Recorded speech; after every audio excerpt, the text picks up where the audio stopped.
Look,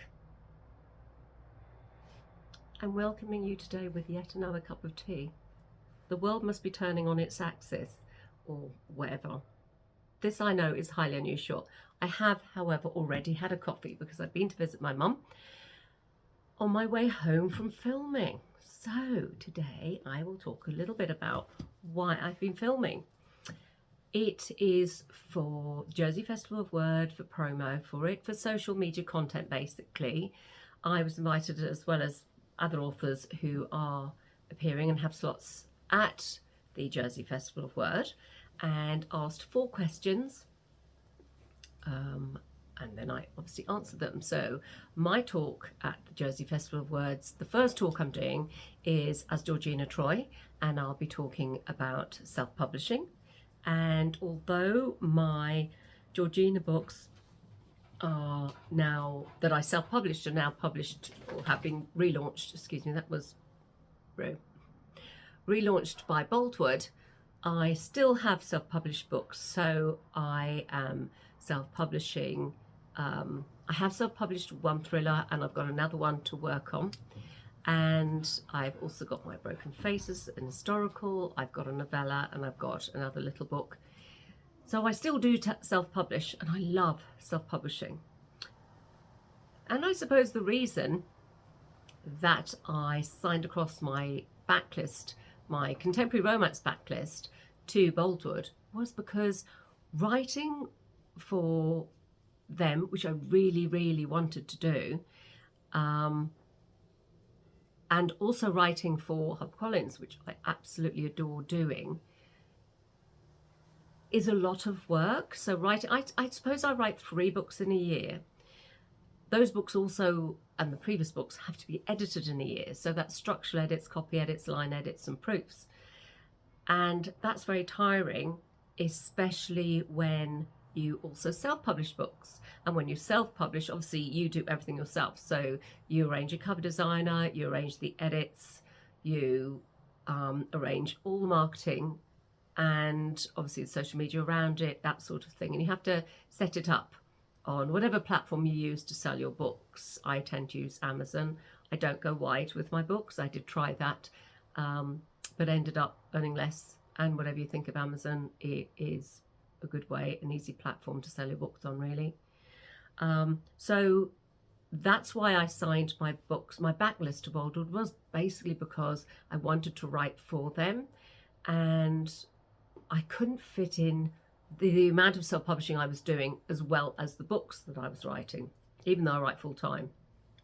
So that's why I did that. But I do still, I've now got my rights back for 2 thrillers, and I've mentioned before that I've already relaunched one with a new title and new cover, The Midnight Swim, as Ella Drummond. The other one I'm going to work on. So the reason for that was that originally the book was written, it's set during 3 timelines, it's set in France. Something happens in 1971 that kicks off this whole mystery, and everything's brought to a conclusion about what that kicked off at the end. But publishers, which is another, one of the questions I was asked was, why self-publishing, and a positive of self-publishing. And one of the positives about self-publishing is that you obviously have full control, so you can write whatever you want and publish whatever you want. I would be talking about that more in my talk in September. So that's September the 24th. So if you're in Jersey, please do, you can get a ticket online. I'll put the link below. The tickets for my Georgina Troy are free, the Jersey main town library. So it's very easy, very relaxed. Come along. You're more than welcome to ask me questions. And I will be talking much more about self-publishing for that. But so for, and as I was saying, one of the reasons self-publishing is so loved by so many authors, I think it's mistakenly thought of by people that, people self-publish because they can't get a publishing deal, and that isn't the case. Often those authors have had offers from publishers, but they choose, for whatever reasons, to self-publish. And one of those, so for an example of one of those is, for this second thriller of mine, as I said, it's the original book that I originally self-published was set, so it starts in 1971. It's 3 timelines, and they're 3 heat waves, intense heat waves that actually did happen in France. But the publishers, traditional publishers tend to stick with what they need to know where they're going to market the book, so they don't like to cross over genres, and they also go by their research in what works. And so they decided that a thriller works better set in England or Scotland than it does in France. So I had to change the setting, and also that they wanted it to be more contemporary. So I had to find 3 other heat waves that actually happened closer to the present day. So essentially, it ended up being a very different book to the one I had originally written, which happens a lot, but in this case, I actually prefer the one that was originally written. So now I've got the rights back at some point when I'm not sure, because I still have, I mean, I'm on the last 10,000 words for my next HarperCollins book, the first draft. I've got to go through it before I send it off. I've then got to write another 2 books for Boldwood. So after that, I'll be working on this thriller and rewriting it again to its original setting in France and original timelines. And I'm very much looking forward to that. And that's one thing I can do as a self-published author. I can do that. And I love that freedom to choose what I publish and when I publish.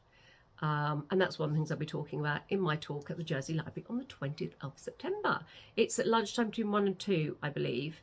So do come along if you have a lunch break then and you want to find out a little bit more about self-publishing.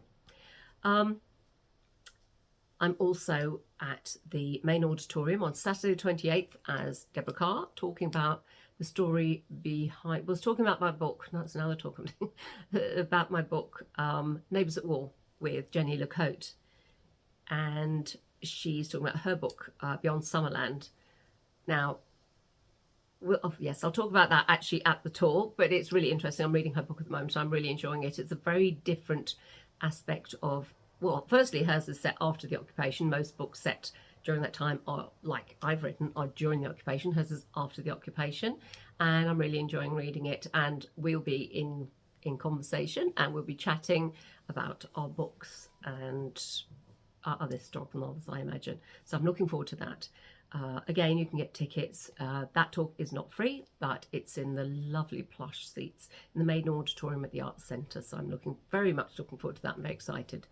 So that's what I was recording this morning. I was recording for promo as Georgina Troy and about the self-publishing. And it was really good fun.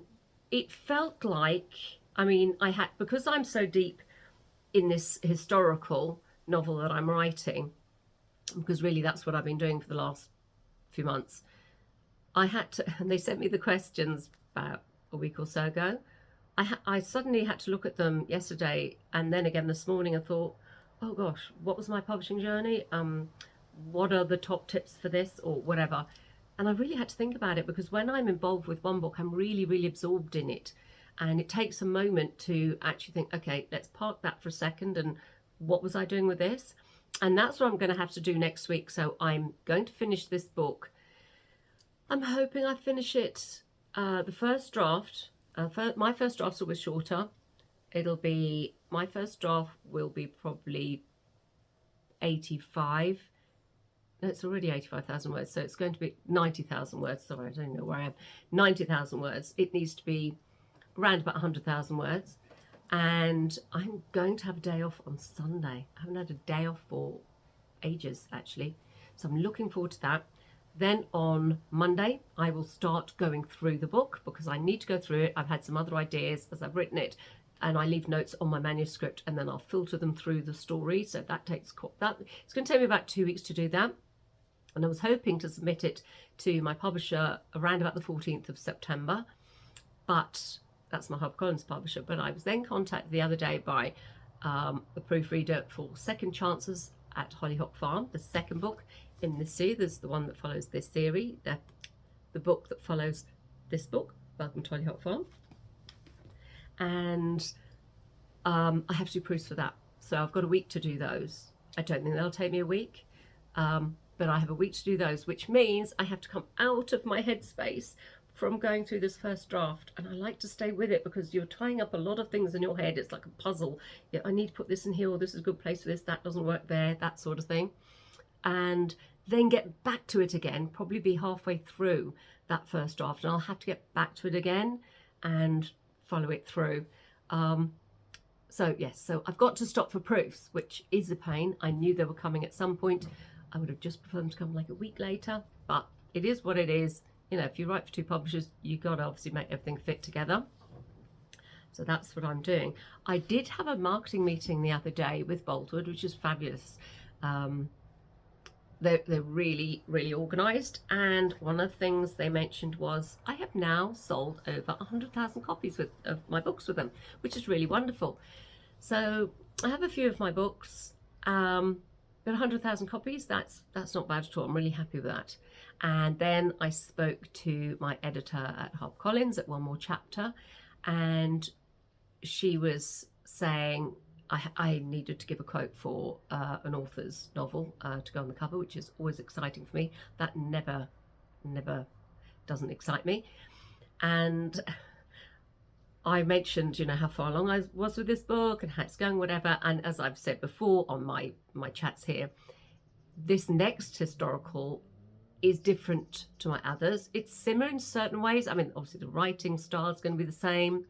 It is still historical, but it's 2 historical timelines, and the subject matter is different.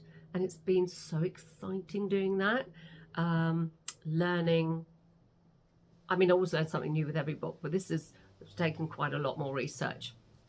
And she's very excited to read it, so I can't wait. I hope she likes it, because it is different. I might not have done it as she's hoping, or as well as, or whatever, but it's almost done now. I will go through it, I will submit it, and then I will wait anxiously to see what she says. So that's what I've been doing. It's a busy time. Yesterday I was at the vet with all 3 dogs. Thankfully my son is back from Japan and he came with me, because taking one, then the next, and you've got one barking in the car and whatever. So Jarvie, because he's 11, just has a monthly injection. Claude is absolutely fine, but he's been panting, not all the time, just occasionally. We just had him checked over, he's fine.